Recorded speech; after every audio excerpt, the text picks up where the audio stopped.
તો કેમ છો વિદ્યાર્થી મિત્રો? આજે આપણે સ્ટાન્ડર્ડ 10 ની અંદર શરૂઆત કરવા જઈ રહ્યા છીએ ચેપ્ટર સમાંતર શ્રેણી, જેનું ઇંગ્લિશ નામ છે એરિથમેટિક પ્રોગ્રેશન. હવે પહેલાં તો કોઈ પણ ચેપ્ટર શરૂઆત કરીએ ને એટલે પહેલાં ચેપ્ટરનું નામ શું કહેવા માંગે છે ને એ આપણને સ્પષ્ટ હોવું જોઈએ. કારણ કે જ્યાં સુધી આપણને એ જ વસ્તુ નથી સમજાતી કે આ ચેપ્ટરનું નામ શું છે, ત્યાં સુધી એની અંદર જે પણ થિયરી આવવાની, એની અંદર જે પણ એક્ઝામ્પલ આવવાના, એના અંદર આપણને કોઈ વસ્તુ ખબર પડતી નથી. એટલે શરૂઆત કરીએ ચેપ્ટરના નામથી. તો સમાંતર શ્રેણી એટલે કે એરિથમેટિક પ્રોગ્રેશન, જેને શોર્ટ ફોર્મમાં આપણે A.P એટલે કે AP તરીકે ઓળખવાના છીએ. તો સમાંતર શ્રેણી કેવા શું માંગે છે? શ્રેણી એટલે વન ટાઈપ ઓફ સિક્વન્સ.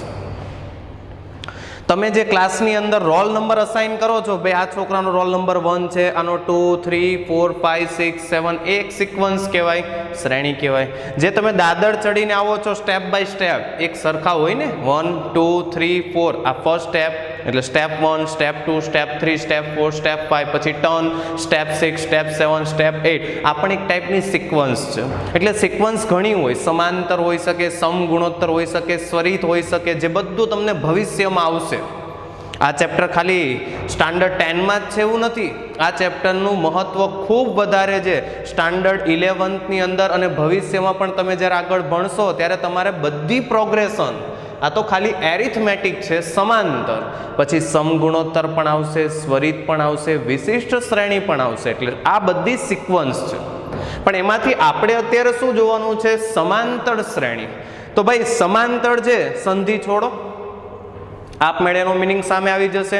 સમાંતર, સંધિ છોડો એટલે સમ, અંતર એટલે જ્યારે અંતર એટલે કે ડિસ્ટન્સ એટલે કે તફાવત એક સમાન થશે. સમ, અંતર એટલે જ્યારે કોઈ પણ બે પદ અથવા જે પણ બે વસ્તુ ક્રમિક છે એની વાત થતી હોય, એના વચ્ચેનું અંતર એટલે એના વચ્ચેનો તફાવત સમાન થાય અને જે શ્રેણીની રચના થાય એને સમાંતર શ્રેણી કહેવામાં આવે છે. આપણને વ્યવહારમાં આ શ્રેણી ઘણી જગ્યાએ જોવા મળે. હા, આપણું ધ્યાનનું હોય. બાકી વ્યવસ્થિત તમે ધ્યાન આપો તો આ શ્રેણી ઘણી જગ્યાએ જોવા મળે. જો તમારી સામે છે એક્ઝામ્પલ, પહેલાં આપણે એ સમજીએ કે વ્યવહારની અંદર એરિથમેટિક પ્રોગ્રેશન, સમાંતર શ્રેણી કઈ જગ્યાએ ઉપયોગમાં આવે છે અથવા કઈ રીતે આઈડેન્ટિફાઈ, ઓળખાય છે. જો રોજિંદા જીવનમાં આપણે ગોઠવણીની અલગ અલગ પેટર્ન જોઈએ છીએ. જેમ કે લાકડાના ટુકડાની ગોઠવણી જુઓ તો અહીં સૌથી નીચેની હારમાં 16 ટુકડા છે. તેનાથી જ ક્રમિક ઉપરની હારની અંદર 15 લાકડાના ટુકડા ગોઠવવામાં આવે છે. તેનાથી ઉપરની હારમાં આ જ રીતે લાકડાના કુલ 14 ટુકડા ગોઠવવામાં આવે છે.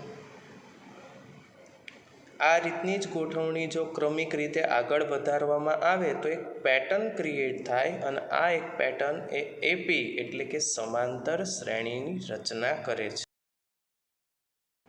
એક મેડમ છે જે જોબ માટે સિલેક્ટ થાય છે, જેમનો શરૂઆતમાં પગાર 80,000 રૂપિયા અને પ્રત્યેક વર્ષે ₹5,000નો વધારો નક્કી કરવામાં આવે છે.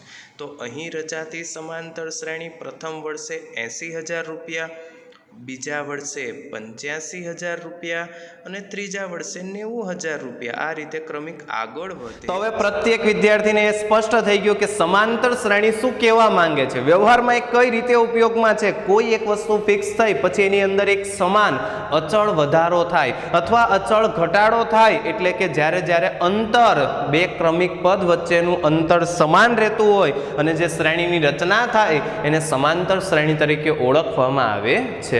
કાયદેસર એની વ્યાખ્યા શું કહેવા માંગે છે? ધ્યાન આપો કે ભાઈ ટોપિક સમાંતર શ્રેણી તો સંખ્યાઓની એવી યાદી કે જેમાં પ્રત્યેક નવું પદ એ તેના આગળના પદમાં નિશ્ચિત સંખ્યા ઉમેરવાથી મળે છે. આ એની ડેફિનેશન છે. કીધું છે આ એક એવી સંખ્યાઓની યાદી છે, એટલે આમાં કોઈ એક સંખ્યા નથી, ઘણી બધી સંખ્યા છે. એટલે કે એની યાદી છે, એક એનું લિસ્ટ છે, પણ એક બધા પેટર્ન ફોલો કરે છે. કયા ટાઈપની પેટર્ન ફોલો કરે છે?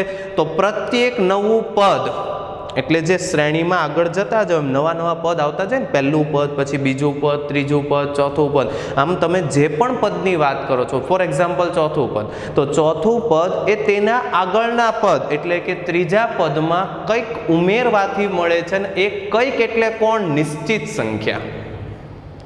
હા, એની વ્યાખ્યા શું કહે છે? સમાંતર શ્રેણીય સંખ્યાઓની એવી યાદી છે કે જેમાં પ્રત્યેક નવું પદ એ તેના આગળના પદમાં નિશ્ચિત સંખ્યા, જેને આપણે ભવિષ્યમાં સામાન્ય તફાવત કહેવાના છે. કેમ એ સામાન્ય તફાવત છે એ તમને આપમેળે સમજ પડશે. અત્યારે ખાલી એટલું યાદ રાખો કે એક નિશ્ચિત સંખ્યા છે, તો પ્રત્યેક નવું પદ એ પ્રત્યેક જૂના પદમાં નિશ્ચિત સંખ્યા ઉમેરવાથી મળે છે અને આ રીતે સમાંતર શ્રેણીની રચના થાય છે. હમણાં આપણે એક્ઝામ્પલ જોયું, એની અંદર જે પેલા મેડમ હતા એની શરૂઆતની સેલરી 80,000 હતી. પછી પ્રત્યેક વર્ષે એની અંદર કેટલો વધારો થાય છે, કેટલું ઇન્ક્રીમેન્ટ થાય છે? 5,000 રૂપિયા. એટલે આપમેળે બીજા વર્ષે તેનો પગાર કેટલો થાય? તો બીજું વર્ષે નવું પદ થયું, તો નવું પદ એ તેના આગળના પદમાં નિશ્ચિત સંખ્યા એટલે 5,000 રૂપિયાનો વધારો. જૂનું પદ અથવા આગળનું પદ એટલે 80,000 રૂપિયા, તો 80,000 રૂપિયા પ્લસ 5,000 કરો ત્યારે એનો બીજા વર્ષનો પગાર એટલે સેકન્ડ યરની સેલરી મળે 85,000 રૂપિયા. એ જ શ્રેણીમાં તમે આગળ જાઓ તો એનું ત્રીજું પદ, એ શ્રેણીનું ત્રીજું પદ એ તેનાથી આગળનું પદ એટલે હવે બીજું પદ. ત્રીજાથી આગળનું કયું કહેવાય? બીજું, નહીં કે પહેલું. ત્રીજાથી આગળનું પહેલું પણ કહેવાય, પણ ક્રમિક કયું? તો ત્રીજા પહેલાનું ક્રમિક બીજું પદ કહેવાય.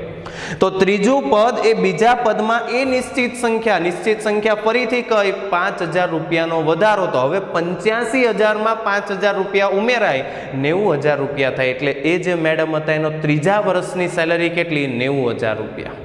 હવે ધારો કે તમે ચોથા વર્ષની વાત કરો છો, તો ચોથું વર્ષ એટલે નવું પદ, જૂનું પદ અથવા એની આગળનું પદ, તો એ કયું? ત્રીજું પદ. તો ત્રીજા પદમાં નિશ્ચિત સંખ્યા, તો 90,000 માં હવે 5,000 ઉમેરો, 95,000 રૂપિયા જનરેટ થાય. ખબર પડે જ? એટલે આ વ્યાખ્યા એ કહેવા માંગે છે કે અસંખ્ય સંખ્યાઓ આવવાની, એવું નિશ્ચિત નથી કે આટલી જ સંખ્યા આવશે. એટલે સંખ્યાઓની એક યાદી બને છે, પણ એ યાદીની અંદર એક પેટર્ન ફોલો થાય છે. એ પેટર્ન કઈ છે? તો પ્રત્યેક નવું પદ એ પ્રત્યેક તેનાથી આગળના પદમાં નિશ્ચિત સંખ્યા ઉમેરવાથી જનરેટ થાય છે. તો આપણને એ કોન્સેપ્ટ સ્પષ્ટ હોવો જોઈએ. મારે સમાંતર શ્રેણીની રચના કરવી છે તો કઈ બે વસ્તુ ફરજિયાત મારી પાસે હોવી જોઈએ? તો એ પણ તમારી નજર સામે છે. સમાંતર શ્રેણીની રચના કરવા માટે ફરજિયાત કમ્પલસરી શ્રેણીનું પ્રથમ પદ અને નિશ્ચિત સંખ્યા હોવા જરૂરી છે. જ્યાં સુધી એ નક્કી જ નહોતું કે મેડમનો સ્ટાર્ટિંગ પગાર 80,000 રૂપિયા છે અને તમને એ જ નહોતી ખબર કે એની અંદર દર વર્ષે 5,000 રૂપિયાનો વધારો થશે, ત્યાં સુધી તમે એ શ્રેણીના કોઈ પદ લખી શકો? વિચારો. પણ હવે તમને ખબર છે એ મેડમનો શરૂઆતનો પગાર 80,000 રૂપિયા એટલે પ્રથમ પદ આપી દીધું. એ મેડમના પ્રત્યેક વર્ષે સેલરીમાં 5,000 રૂપિયાનો વધારો. તો આ 5,000 રૂપિયા કોણ બને? નિશ્ચિત સંખ્યા. જેવું 80,000 માં 5,000 ઉમેરો, 85,000, 85,000 માં 5,000 ઉમેરો, 90,000, 90,000 માં 5,000 ઉમેરો, 95,000. એટલે તમને એક સમાંતર શ્રેણી રચાતી દેખાય. પણ જો તમને એ જ ન ખબર હોત કે એનો શરૂઆતનો પગાર કેટલો છે, તો તમે શરૂઆત ક્યાંથી કરો? શ્રેણીનું પહેલું પદ તો લખવું ને, પછી તમે આગળ વધી શકો. પહેલું પદ હોય તો બીજું પદ મળે, બીજું પદ હોય તો એના રેફરન્સ પર ત્રીજું પદ મળે. તમને ખબર જ નથી કે એનો શરૂઆતમાં પગાર કેટલો છે, ત્યાં સુધી તમે આગળ વધી શકો નહીં. એટલે પહેલી જરૂરિયાત કઈ છે? શ્રેણીનું પ્રથમ પદ હોવું ફરજિયાત છે. બસ ખાલી આટલું નહીં, તમારી પાસે નિશ્ચિત સંખ્યા હોવી પણ જરૂરી છે. તમને એમ ન કીધું હોત કે એ જે મેડમ છે એની સેલરીમાં દર વર્ષે 5,000 રૂપિયાનો વધારો થાય, તો બોલો તમે બીજા વર્ષનો પગાર ક્યારેય નક્કી કરી શકો નહીં. કારણ તમને ખબર જ નથી કેટલો વધારો મળવાનો છે. તમને એ જ નથી ખબર ત્યાં સુધી તમે ત્રીજા વર્ષનો પગાર નક્કી કરી શકો, ચોથા વર્ષનો પગાર નક્કી કરી શકો નહીં. પણ હવે તમને ખબર છે કે પ્રત્યેક વર્ષે 5,000 રૂપિયાનું ઇન્ક્રીમેન્ટ મળવાનું, એટલે ખબર પડે 80,000, 85,000, 90,000, 95,000. એટલે કોઈ પણ સમાંતર શ્રેણીની રચના કરવા માટે વિદ્યાર્થીઓ તમારે બે વસ્તુ ફરજિયાત જરૂર પડે. કઈ બે વસ્તુ? સમાંતર શ્રેણીનું પ્રથમ પદ કયું છે અને નિશ્ચિત સંખ્યા કઈ છે કે જે તમારે પ્રત્યેક પદમાં એડ કરીને નવું પદ જનરેટ કરવાનું છે. જો એના બેઝ પર એક એક્ઝામ્પલ સોલ્વ કરીએ એટલે ખબર પડે કઈ રીતે સમાંતર શ્રેણી રચાય છે. જો એક્ઝામ્પલ શું કીધું છે? સમાંતર શ્રેણી રચો. હવે આ સમાંતર શ્રેણી રચવાની એમાં 4 ભાગ આપેલા છે, પહેલો દાખલો, બીજો દાખલો, ત્રીજો દાખલો, ચોથો દાખલો. હવે બધા વારે વારે ન લખવું પડે ને એટલે આપણે કોષ્ટક બનાવી નાખ્યું છે કે ભાઈ પહેલો એક્ઝામ્પલ છે તો એમાં પ્રથમ પદ કયું 3 અને નિશ્ચિત સંખ્યા કે જે મારે ઉમેરવાની છે, નવું પદ જનરેટ કરવા જૂના પદમાં જે સંખ્યા ઉમેરવાની છે એ સંખ્યા કઈ છે 2. તો એને આધીન હું વાત કરું તો એક્ઝામ્પલ 1. તો શ્રેણીનું પ્રથમ પદ મને કહી દીધું કયું 3, એટલે મારે ત્યાંથી શરૂઆત કરવી પડે. એટલે પહેલું પદ કયું છે 3. એમાં કેટલો નિશ્ચિત વધારો કરવાનો, કઈ સંખ્યા ઉમેરવાની છે 2. તો બોલો 3 ની અંદર 2 ઉમેરો, નવું પદ કયું 5. 5 ની અંદર 2 ઉમેરો, હવે કોણ 7. 7 ની અંદર 2 એડ કરો 9. 9 ની અંદર 2 એડ કરો 11, સો ઓન. આ રીતે આગળ વધે. કઈ રીતે સમાંતર શ્રેણી રચાય છે ખબર પડી. સમાંતર શ્રેણીનું પ્રથમ પદ તમને આપી દીધું, બંને પદ વચ્ચેનો સામાન્ય તફાવત એટલે કે જે સંખ્યા તમારે ઉમેરવાની છે નિશ્ચિત સંખ્યા આપી દીધી. આપમેળે સમાંતર શ્રેણી પ્રત્યેક વિદ્યાર્થી રચવા સક્ષમ હોવો જોઈએ. શરૂઆત પ્રથમ પદથી કરો, જે પણ નિશ્ચિત સંખ્યા કીધી ઉમેરો. તો શ્રેણીનું બીજું પદ એ શ્રેણીના પહેલા પદમાં નિશ્ચિત સંખ્યા ઉમેરવાથી મળે. તો 3 + 2 = 5. શ્રેણીનું નવું પદ એ તેના આગળના પદમાં નિશ્ચિત સંખ્યા ઉમેરવાથી મળે. એટલે 7 કઈ રીતે જનરેટ થયું 5 + 2. તો 9 કઈ રીતે જનરેટ થયું 7 + 2. તો 11 કઈ રીતે જનરેટ થયું 9 + 2. આ કહાની આમ આગળ વધવાની છે. એટલે ડોટ દર્શાવી દીધા. ડોટ શું દર્શાવે છે, આ ટાઈપની પેટર્ન આગળ વધશે. એટલે કમ્પલસરી 11 પછી 13, એના પછી 15, એના પછી 17, એના પછી 19, આ રીતે ક્રમિક પદ મળવાના છે. પણ બધા લખવાના જરૂર નથી, અમુક પદ લખો, ડોટ દર્શાવી દો. શું બતાવે, આ ટાઈપની પેટર્ન આગળ ફોલો થાય છે. આગળ વધીએ, એક્ઝામ્પલ 2 જો. તો હવે શ્રેણીનું પ્રથમ પદ કયું છે તો કે 1. નિશ્ચિત સંખ્યા કે જે મારે ઉમેરવાની છે એ પણ કોણ છે 1. શરૂઆત કરો, શ્રેણીનું પ્રથમ પદ 1, એમાં નિશ્ચિત સંખ્યા ઉમેરો. તો 1 + 1 નિશ્ચિત સંખ્યા કઈ છે 1. તો 1 + 1 2, 2 + 1 3, 3 + 1 4, 4 + 1 5, 5 + 1 6, સો ઓન. આ રીતે આગળ વધે છે. તો આ તો તમે સેટ ઓફ નેચરલ નંબર, પ્રાકૃતિક સંખ્યા ગણ, આ કંઈક જોયેલું છે ચેપ્ટર 1 રિયલ નંબર્સ. એની અંદર શરૂઆતમાં different type of number set આવે, સંખ્યાઓના અલગ અલગ ગણ. એમાં પ્રાકૃતિક સંખ્યા ગણ, પૂર્ણાંક સંખ્યા ગણ, સમય સંખ્યા ગણ, અસમય સંખ્યા ગણ, વાસ્તવિક સંખ્યા ગણ, આ બધું તમે ભણી ગયા. એની અંદરથી natural number, set of natural number, પ્રાકૃતિક સંખ્યા ગણ. તો આપણને ખબર પણ પડી કે ભાઈ પ્રાકૃતિક સંખ્યા ગણ જે છે ને કેપિટલ N, એ કોની રચના કરે છે અથવા એ કોનો ભાગ છે, સમાંતર શ્રેણી. આગળ વધીએ, એક્ઝામ્પલ 3 જુઓ. હવે શું કીધું છે વિદ્યાર્થીઓ, શ્રેણીનું પ્રથમ પદ 8 છે અને નિશ્ચિત સંખ્યા કે જે મારે ઉમેરવાની છે કઈ છે -3. તો પહેલા પદથી શરૂઆત કરો 8. 8 - 3 ઘટે. 8 માં શું ઉમેરવું છે -3. તો 8 - 3 વિદ્યાર્થીઓ કેટલું થાય 5. 5 - 3 2, 2 - 3 -1, -1 - 3 -4, -4 - 3 -7. આ રીતે ક્રમશઃ આગળ વધે. બરાબર. તો શ્રેણીનું પ્રત્યેક પદ અથવા નવું પદ એ તેના આગળના પદમાં નિશ્ચિત સંખ્યા ઉમેરવાથી મળે છે. તો આ પણ કોની રચના થઈ, સમાંતર શ્રેણી. હજી આગળ વધીએ, એક્ઝામ્પલ 4. શું કીધું છે વિદ્યાર્થીઓ, શ્રેણીનું પ્રથમ પદ કયું છે 5 અને નિશ્ચિત સંખ્યા કે જે મારે ઉમેરવાની છે એ કઈ છે 0. તો 5, 5 + 0 5, 5 + 0 5, 5 + 0 5, 5 + 0 5, સો ઓન. આ રીતે આગળ વધે છે. આ હું તમને એ સમજાવવા માંગુ છું, આ બધા કોના એક્ઝામ્પલ છે અથવા બધા કોની રચના દર્શાવે, સમાંતર શ્રેણી. તો દરેકમાંથી આપણે કંઈક શીખવાનું છે. અહીંયા નિશ્ચિત સંખ્યા કેવી હતી, પોઝિટિવ. આમાં પણ નિશ્ચિત સંખ્યા કે જે ઉમેરવામાં આવે છે જૂના પદની અંદર, એ નિશ્ચિત સંખ્યા ઉમેરો તો નવું પદ બને ને. એટલે એ નિશ્ચિત સંખ્યા આની અંદર પ્લસ, આની અંદર પ્લસ, પણ આની અંદર કેવી હતી માઇનસ, અને આની અંદર કેવી હતી 0. એટલે એના રેફરન્સ પર એના પછીની નોંધ જુઓ કે જે તમે નિશ્ચિત સંખ્યા ઉમેરવાના છો અને એની મદદથી નવું પદ જનરેટ કરવાના છો, એ નિશ્ચિત સંખ્યા ક્યાં તો પોઝિટિવ હોઈ શકે અથવા 0 હોઈ શકે અથવા નેગેટિવ. એટલે કે એ નિશ્ચિત સંખ્યા ધન પણ હોઈ શકે, ઋણ પણ હોઈ શકે અને 0 પણ હોઈ શકે. 3 કેસ ચાલે, કોઈ વાંધો નથી. નિશ્ચિત સંખ્યા પોઝિટિવ રાખો, નેગેટિવ રાખો કે 0 રાખો, કોની રચના થવાની છે, સમાંતર. વિદ્યાર્થીઓ ત્યાંથી આગળ વધીએ. તો હવે આપણે એક સમાંતર શ્રેણીની રચના કરીએ કે જ્યાં સમાંતર શ્રેણીનું પ્રથમ પદ રાખીએ છીએ આપણે પાઈ અને જે પેલી નિશ્ચિત સંખ્યા છે ને બરાબર એ રાખી દઈએ છીએ 2. તો સમાંતર શ્રેણી કઈ રચાય? સમાંતર શ્રેણી પ્રથમ પદ કયું રાખવાના? પાઈ, ઉમેરો 2, શું રચાય? 7, એના પછી 9, એના પછી 11, 13, 15, આ રીતે આગળ વધે. બરાબર. હા, હવે મારે વાત કરવી છે સમાંતર શ્રેણીમાં જે તે પદ માટે સંકેત કયા વપરાય? તો મેજોરિટી સમાંતર શ્રેણી માટે an વપરાય. વ્યાપક કહું છું, nમું પદ હોય તો સંકેત કયો વપરાય?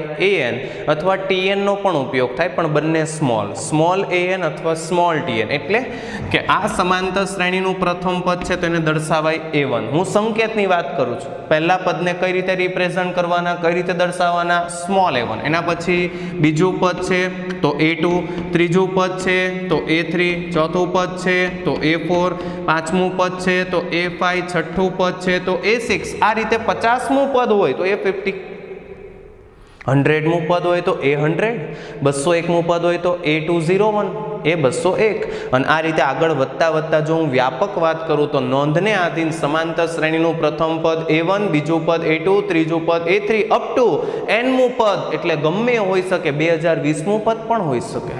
એટલે જે પણ n તરીકે રાખે એ nમું પદ, એટલે એના માટે સંકેત કયો વપરાય? an. કયો વપરાય? an. એટલે આ મારે સંકેતની વાત કરવી હતી.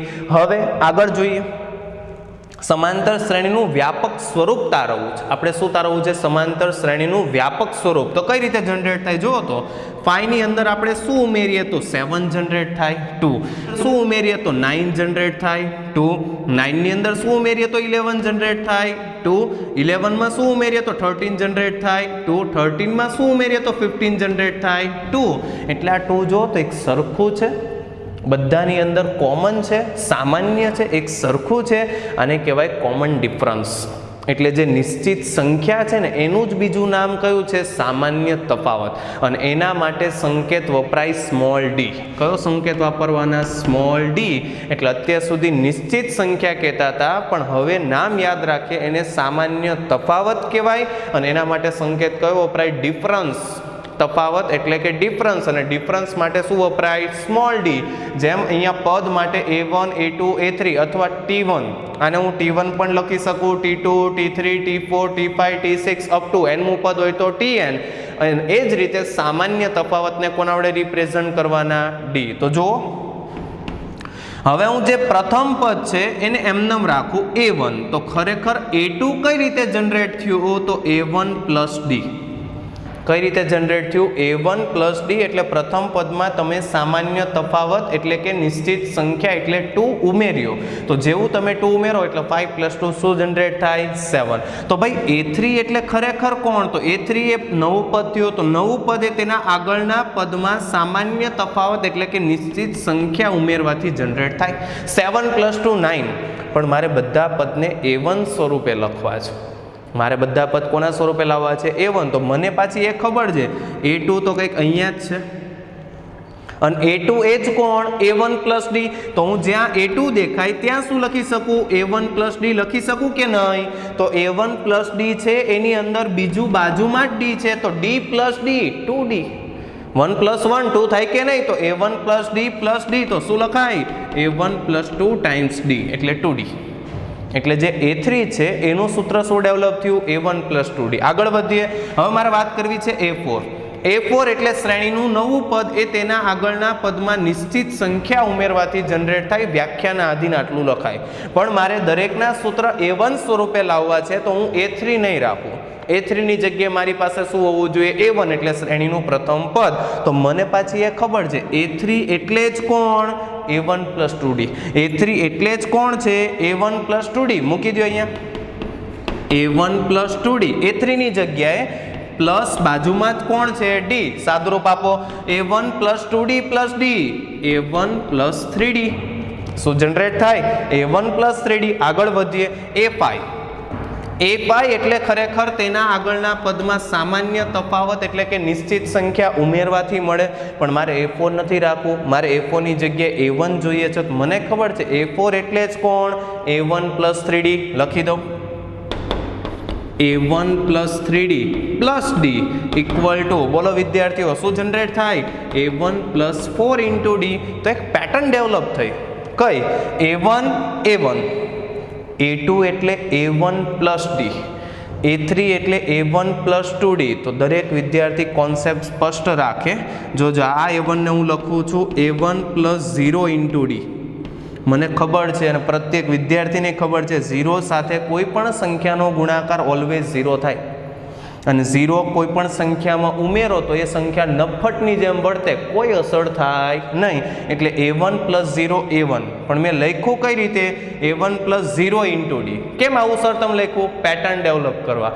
શ્રેણીનું પ્રથમ પદ તો અહીંયા શું આવે? એટલે અહીંયા 1 હોય તો અહીંયા શું જનરેટ થાય? 0. આગળ વધીએ. 2 છે શ્રેણીનું બીજું પદ a2, તો 2 છે તો અહીંયા આને આમ લખાય ને a1 plus 1 into d. Sir કેમ 1 ઇન્ટુ d? કોઈ પણ સંખ્યાનો એક સાથે ગુણાકાર કરો એની એ જ સંખ્યા મળે તો હું d ને લખી શકું 1 ઇન્ટુ d. તો જો અહીંયા 2 હોય તો અહીંયા કોણ છે? 1. આગળ વધીએ. અહીંયા 3 છે તો અહીંયા કોણ છે? 2. બોલો અહીંયા 4 છે તો અહીંયા કોણ છે? 3. અહીંયા 5 છે તો અહીંયા કોણ છે? 4. તો હવે હું a6 નું સૂત્ર ડાયરેક્ટ લખી શકું. ફરીથી a1 તો 0, a2 તો 1 ઇન્ટુ d. જો બધામાં આગળનું તો એક સમાન a1 a1 a1 a1, એમાં તો કોઈ ચેન્જ જ નથી, કારણ કે આપણે પ્રત્યેક પદને a1 સ્વરૂપે જ લખ્યા છે, એટલે બધામાં a1 બરાબર છે. હવે પ્રશ્ન છે ખાલી d નો સહગુણક, d ની સાથે ગુણાકારમાં કોણ આવે? તો પહેલું પદ હોય તો 0 આવે, બીજું પદ હોય તો 1 આવે, ત્રીજું પદ હોય તો 2 આવે, ચોથું પદ હોય તો 3 આવે. એક પેટર્ન ખબર પડી. જે પદ છે ને એના કરતાં 1 ઓછું. પહેલું પદ છે તો 0, બીજું પદ છે તો 1, ત્રીજું પદ છે તો 2, ચોથું પદ છે તો 3. તો બોલો 50મું પદ હોય તો શું આવે? 50મું પદ હોય તો a1 પ્લસ 49 ઇન્ટુ d. ચાલો છઠ્ઠું પદ છે તો આના માટે હું ડાયરેક્ટ લખીશ a1 તો બધામાં છે આવશે, plus d as it is. બોલો d ની સાથે ગુણાકારમાં શું? 5 હોય તો 4, તો 6 હોય તો શું આવે? 5. તો આ બનવાનું a1 પ્લસ 5 ઇન્ટુ d. તો શ્રેણીનું 50મું પદ મારે લખવું હોય તો હવે હું લખી શકું a1 પ્લસ 49 ઇન્ટુ d. બરાબર. તો આખી શ્રેણીની અંદર કઈ રીતે પદ જનરેટ થાય છે સ્પષ્ટ થાય છે. જો આ સ્પષ્ટતા થતી હોય તો એના રેફરન્સ પર ધ્યાન આપે. સમાંતર શ્રેણીનું વ્યાપક સ્વરૂપ તમારી સામે છે. સમાંતર શ્રેણીનું વ્યાપક સ્વરૂપ, શ્રેણીનું પ્રથમ પદ હું a કહી દઉં. હવે કોના વડે દર્શાવું છું? a1 વડે નહીં, કોના વડે દર્શાવું છું? a. અને જે નિશ્ચિત સંખ્યા, જે સામાન્ય તફાવત છે એને હું d વડે દર્શાવું. તો સમાંતર શ્રેણીના n પદ a1 a2 a3 a4 up to an કઈ રીતે જનરેટ થાય? a1 એટલે a, a2 એટલે a પ્લસ d, a3 એટલે a પ્લસ 2d, a4 એટલે a પ્લસ 3d. તો બોલો વિદ્યાર્થીઓ વ્યાપક an એટલે શું આવે? 2 હોય તો 1 આવે, 3 હોય તો 2 આવે. તો n માટે શું આવે? n-1. એટલે એના માટેનું વ્યાપક સ્વરૂપ તમારી સામે આવ્યું a plus in bracket n-1 into d. એટલે પ્રત્યેક વિદ્યાર્થીને સમાંતર શ્રેણીનું વ્યાપક સ્વરૂપ બહુ સ્પષ્ટ હોવું. ત્યાંથી આગળ વાત કરીએ તો નોંધ જુઓ, સમાંતર શ્રેણી ક્યારે બને અને ક્યારે ન બને. એટલે તમને સામે રકમ આપી દે અને પૂછે આ એપી છે કે નહીં, તો શું કરવાનું? તો એના માટેની નોંધ છે, વ્યવસ્થિત ધ્યાન આપે. એપી ક્યારે હોય, સમાંતર શ્રેણી ક્યારે હોય? તો જો તમે a2 માઇનસ a1 કરો, a3 માઇનસ a2 કરો, a4 માઇનસ a3 કરો, આમ જેટલા પણ પદ આપ્યા છે એટલા ક્રમિક રીતે મેળવવાનું. એટલે તમે a2 માઇનસ a1 મેળવી લીધું, કંઈક જવાબ આવ્યો. a3 માઇનસ a2 મેળવી લીધું, કંઈક જવાબ આવે. આ રીતે પ્રત્યેક માટે જવાબ મેળવતા જાઓ અને જો એ બધાના જવાબ સમાન થાય, એટલે કે a2 માઇનસ a1 ધારો કે 2 આવે તો a3 માઇનસ a2 પણ 2 આવે, a4 માઇનસ a3 પણ 2 આવે. આમ આગળ વધતા વધતા જો બધાનો જવાબ 2 આવે તો નિશ્ચિત સંખ્યા કેવી આવી? અચળ. અને જ્યારે અચળ હોય તો એ સમાંતર શ્રેણી છે તેમ સાબિત થાય અથવા કહી શકાય. બીજી નોંધ જુઓ તો એપી ક્યારે નહીં હોય?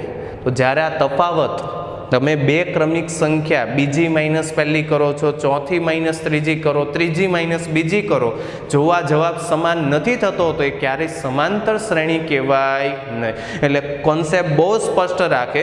જેટલાય પદ આપ્યા છે ને એમાંથી મોટામાંથી નાનું પદ બાદ કરતા જાઓ, પ્રત્યેકના જવાબ સમાન આવે તો એપી છે, સમાન નથી તો એપી છે નહીં. જો 9 11 13 15 17 19 આ શ્રેણી છે, આપણે નક્કી કરવાનું એપી છે કે નહીં. તો શું કરો? 11 -9 આન્સર આવ્યો 2. 13 - 11 2, 15 - 13 2, એના પછી 17 - 15 2, અને એના પછી 19 - 17 2. તો બોલો બધામાં આન્સર સમાન છે. તો આ એપી છે, ટીક કરી દીધું. એપી છે, સમાંતર શ્રેણી છે, શ્યોર છે. આમાં આવો 0 - 3 બીજામાંથી પહેલું બાદ કરો -3, -2 - 0 ત્રીજામાંથી બીજું બાદ કરો -2, એના પછી -5 પ્લસ -5 એટલે ચોથું પદ, ચોથા પદમાંથી ત્રીજું પદ બાદ કરવાનું એટલે આગળ શું આવે માઇનસ પ્લસ -5 + 2 -3, એના પછી -7 +5 એટલે આન્સર આવે -2. તો જુઓ તો -3 અને -2 ઇક્વલ કહેવાય.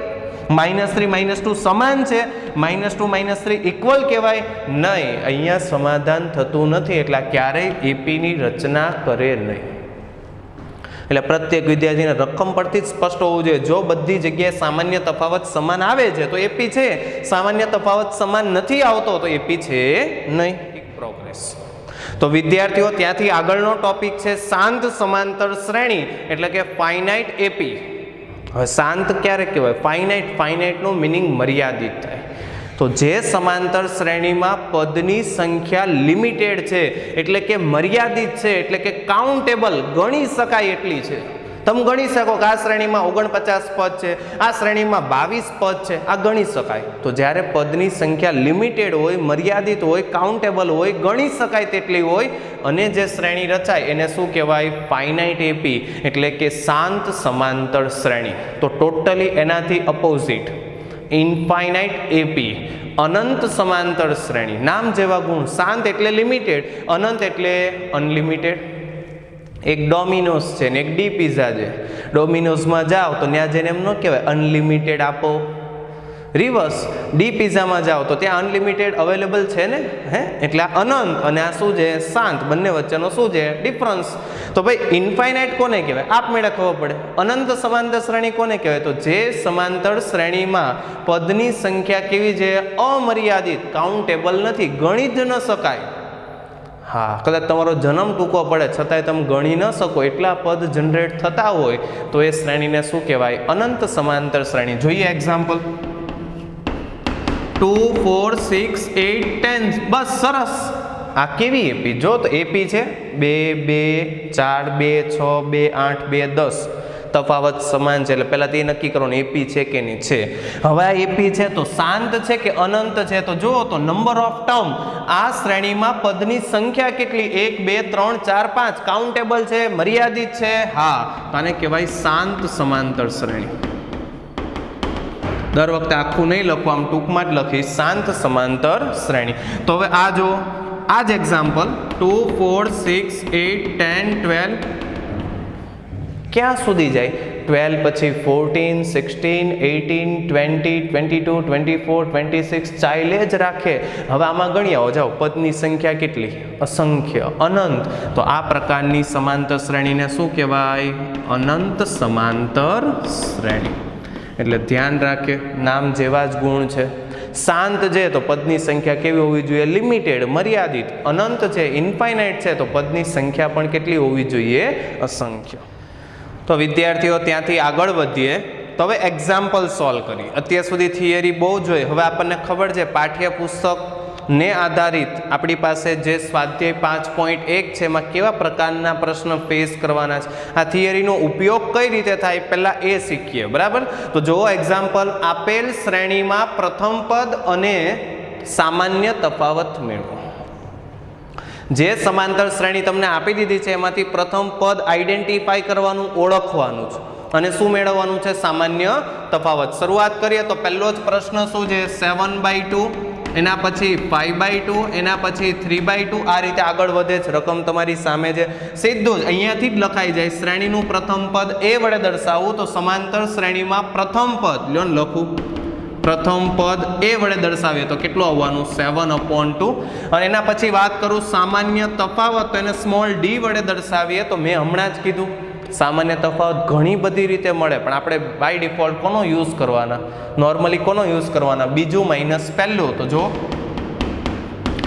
5/2 - 7/2 કેટલો લસા લેવો જોઈએ 2 જેવો તમે 2 લસા લ્યો એટલે 5 - 7 અંશમાં શું થાય બાદબાકી તો 5 - 7 કેટલું થાય -2/2 કોમન કેન્સલ આન્સર આવે -1 આન્સર શું આવવાનો -1 ત્યાંથી આગળ વાત કરીએ તો એક્ઝામ્પલ 2 હવે હું ડાયરેક્ટ લખીશ રકમ તો તમારી સામે છે એક્ઝામ્પલ 2 માં શું કીધું છે 4 10 16 22 તો બોલો સમાંતર શ્રેણીનું પ્રથમ પદ ડાયરેક્ટ સ્મોલ a વડે દર્શાવો તો કેટલું આવવાનું ઇક્વલ ટુ 4 સામાન્ય તફાવત સ્મોલ d વડે દર્શાવો તો બીજું માઈનસ પહેલું 10 - 4 ઇક્વલ ટુ 6 પૂરું આગળ વધીએ ત્રીજો એક્ઝામ્પલ જો તો ત્રીજા એક્ઝામ્પલ ની અંદર 3 3 3 3 3 એટલે કે સમાંતર શ્રેણીનું પ્રથમ પદ a ઇક્વલ ટુ 3 સામાન્ય તફાવત સ્મોલ d ઇક્વલ ટુ બીજું માઈનસ પહેલું બરાબર 0 એટલે આન્સર કેટલો આવવાનો 0 એના પછી આગળ વધીએ ફોર્થ નંબર તો 1 - 1 - 3 - 5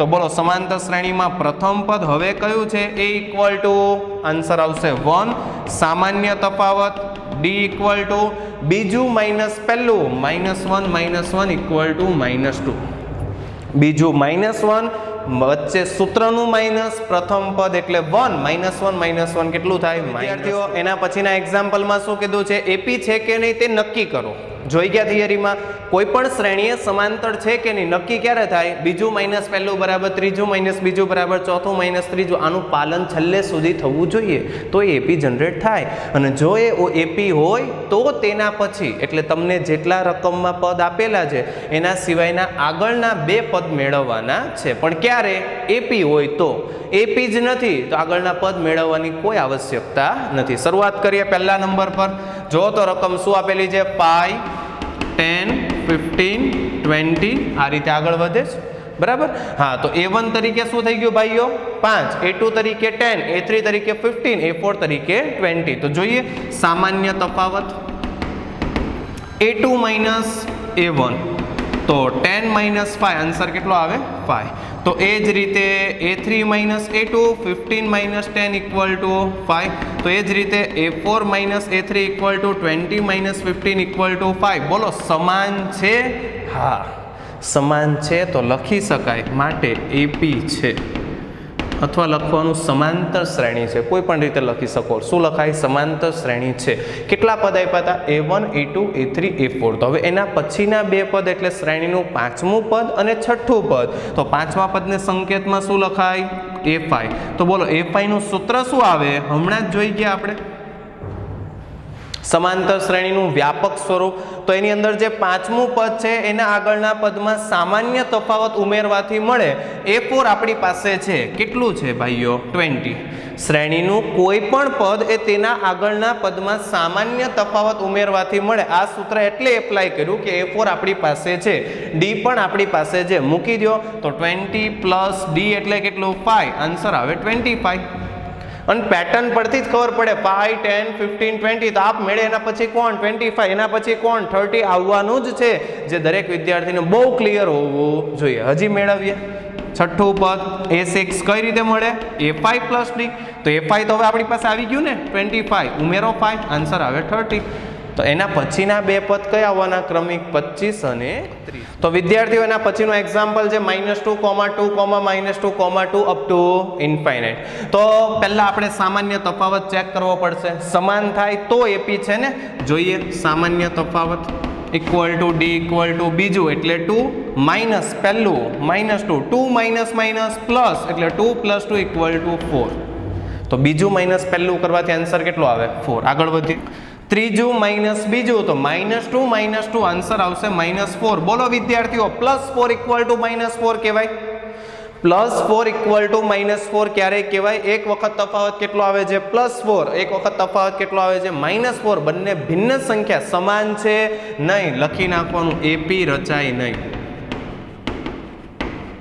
અથવા લખવાનું સમાંતર શ્રેણીની રચના જ નથી થતી તો આગળના બે પદ મેળવવાની કોઈ જરૂર છે નહીં આગળ વધીએ એક્ઝામ્પલ 3 માં શું આપ્યું છે 6 -2 -10 -18 અપ ટુ ઇન્ફાઇનાઇટ આ રીતે આગળ વધે છે જો તો સામાન્ય તફાવત સ્મોલ d બીજું માઇનસ પહેલું -8 એના પછી ત્રીજું બીજું માઇનસ માઇનસ પ્લસ -10 + 2 વિદ્યાર્થીઓ કેટલું થાય -8 ઇક્વલ ટુ ચોથું માઇનસ ત્રીજું તો -18 માઇનસ માઇનસ પ્લસ -18 + 10 -18 + 10 કરો આન્સર કેટલો -8 બોલો ત્રણેય જગ્યાએ જવાબ સમાન આવે છે સામાન્ય તફાવત જળવાય છે હા તો લખાય એપી રચાય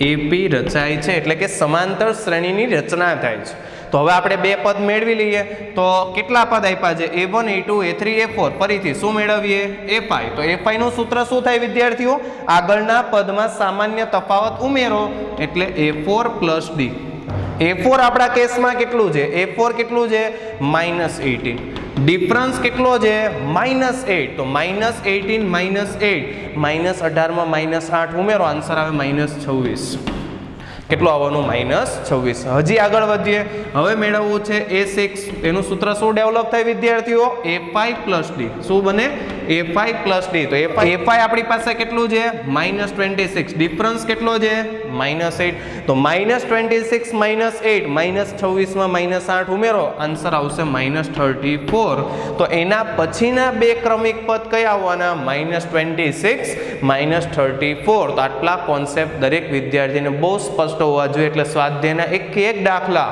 ફૂલ સ્પીડથી ગણી શકાય કોઈની અંદર કોઈ પ્રશ્ન આવવાનો નથી